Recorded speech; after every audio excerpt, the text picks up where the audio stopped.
Selamat datang di channel ini. Terima kasih sudah mengklik video ini untuk belajar bersama. Baik, pada video kali ini kita akan membahas tentang deret angka dan aritmatika. Nah, soal deret angka dan aritmatika ini sering muncul ketika kita melaksanakan tes CPNS pada bagian TIU dan tes bakat skolastik di LPDP dan tes-tes lainnya. Jadi, perlu sekali kita mempelajari tentang deret angka dan aritmatika. Oke. Apa sih yang dimaksud dengan deret angka? Deret angka adalah rangkaian bilangan yang berurutan dengan pola tertentu.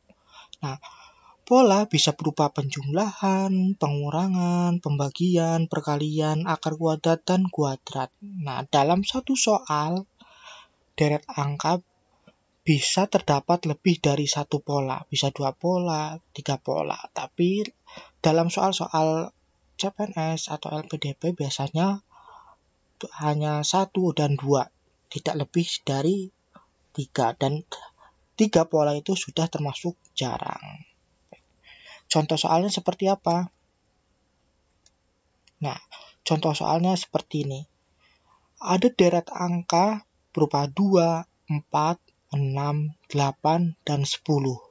Tentu, angka-angka tersebut menghasilkan pola. Dari suku pertama, suku kedua, suku ketiga, dan seterusnya itu menghasilkan pola tambah 2 atau dijumlah 2. 2 tambah 2, 4, 4 tambah 2, 6, 6 tambah 2, 8, dan seterusnya. Dan pada deret yang di bawah 1, 2, 3, 5, 5, 8 itu terdapat 2 pola. Pada suku pertama ke suku ketiga itu dijumlah 2. Suku ketiga dan suku kelima itu dijumlah 2. Jadi pola pertama penjumlahan 2. Sedangkan pola kedua pada suku kedua dan suku 4 itu dijumlahkan 3.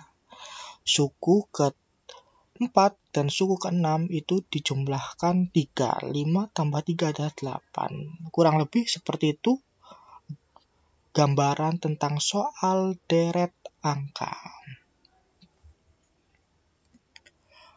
Memasuki materi tentang aritmatika, secara singkat aritmatika adalah urutan bilangan yang nilai setiap sukunya didapat dari suku sebelumnya melalui penjumlahan atau pengurangan.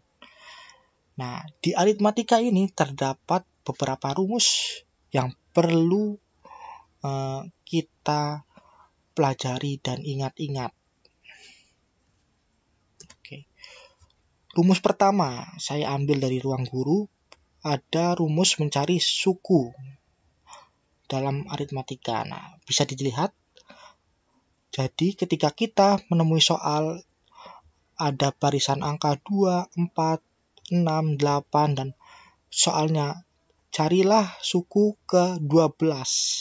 Nah, itu bisa menggunakan rumus UN sama dengan U1 plus dalam kurung N min 1 plus B. Nah, keterangannya bisa dilihat bahwa UN adalah suku ke berapa yang kita cari, misalnya tentukan suku ke-12. Sedangkan U1 adalah suku pertama atau angka pertama yang muncul.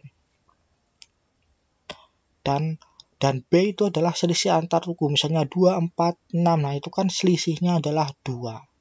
Kurang lebih seperti itu rumus pertama. Dan rumus kedua untuk mencari B biasanya bisa ditentukan dengan UN dikurangi UN min 1. Jadi suku keberapa, misalnya ada 2, 4, 6. Nah, selisih dari 2 dan 4 misalnya suku ke 3. Nah, dikurangi berapa, kurang lebih seperti itu. Nanti kita akan bahas soal-soalnya di video selanjutnya untuk lebih mendalami. Ya, ada lagi rumus mencari suku tengah. Nah, UT sama dengan setengah dalam kurung A plus UN. Bisa juga T sama dengan setengah N plus 1.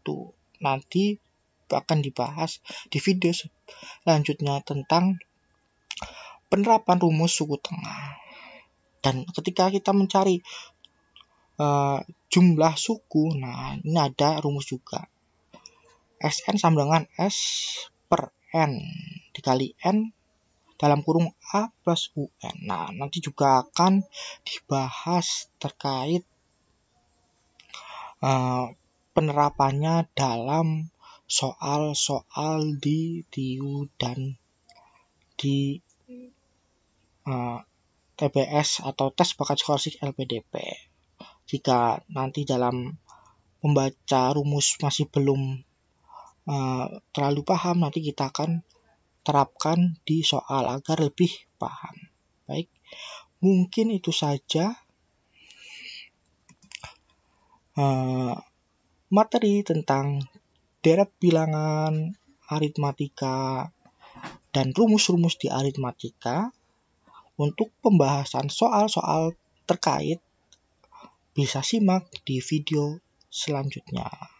Sampai jumpa di video selanjutnya. See you.